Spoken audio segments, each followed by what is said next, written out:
Hello, Flip Clock fans. This is Performa here, and I am here in the workshop, and I have a request here, actually, from Flip Clock on the forums.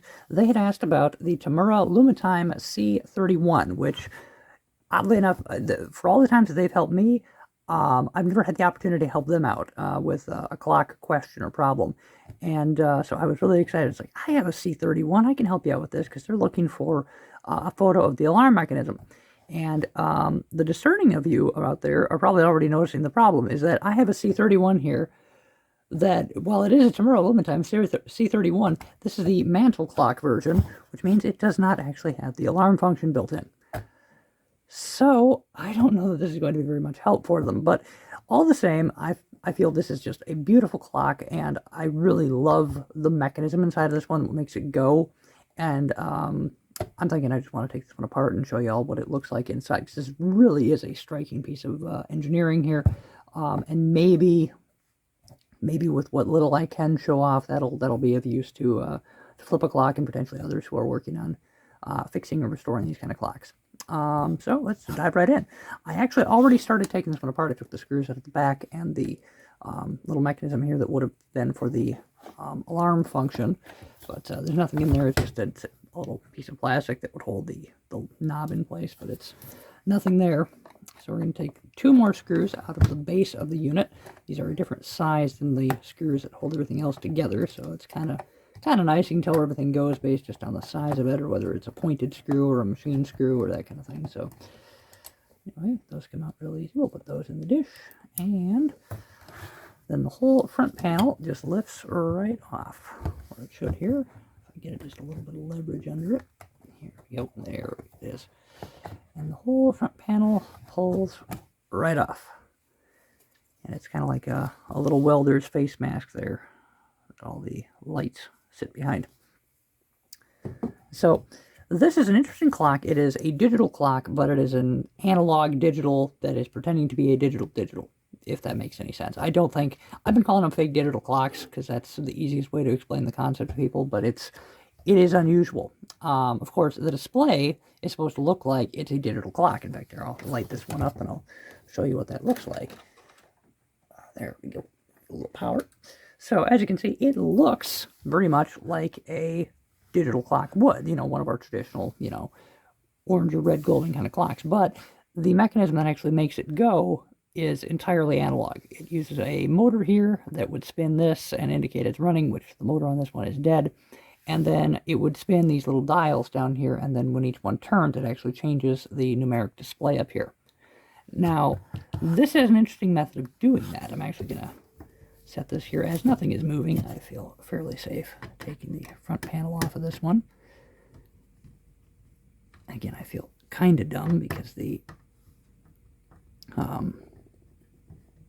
you can even see here, this is where all the alarm functions would be. They have another disc here for the alarm, and this is where the alarm display would actually poke out through the front. Of course, they're all blanked over and there's nothing there. So, apologies for my framing here. I'm gonna make sure my hands aren't in the way here. And you may see the numbers flickering a bit. That's because I'm bumping the adjustment knob on the back where it controls the time setting.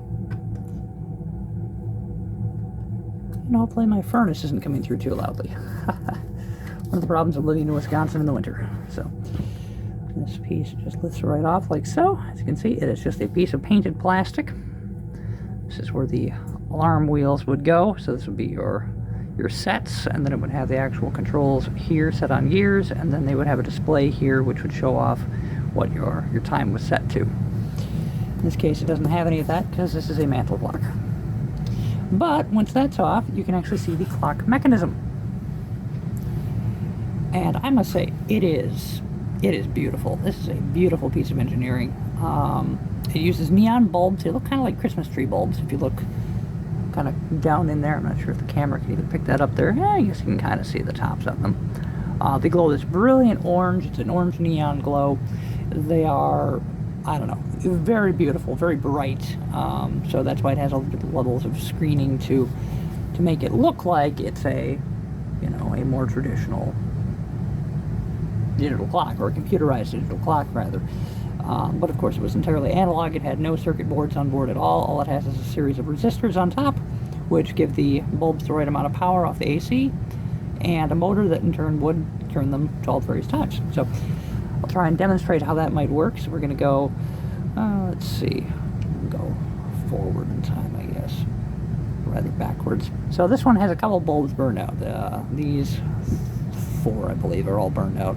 So this should be 1059 here, 1058, 7, 6, 5. So you can kind of see how it's got a few problems or quirks that way, but you can also see down here, as the wheels turn, it actually changes which of the little fingers are making connection with the powered disc there. That the little darkened areas are actually portions of it that are energized, and then when the little fingers make connection with it or break connection with it, it lights up or takes the illumination away based on which ones are connected. And so by having the wheels in different shapes or different arrangements, you can see the first and third wheel are very much the same, whereas the second wheel is a little bit different because that one only has to have so many numbers on it. It's, I don't know, it is a beautiful piece of hardware that does just, I don't know, I could watch this all day long. Shame it's all hidden away, and a shame the blitter's not working. But yes, that's roughly what a Tamura Lumitime C31 would look like. Under this is, of course, the spinner. This would spin to indicate that it was running and the time was being kept. In this case, it's not, so it doesn't turn. But then, of course, this gear would spin and all that good stuff. So, but yeah, that is a look inside. I was really hoping this would be more helpful to the flip-a-clock, but unfortunately, no. But thank you all so very much for watching. Hope this has been interesting, or at least informative to you. Have a tremendous day and a great week ahead.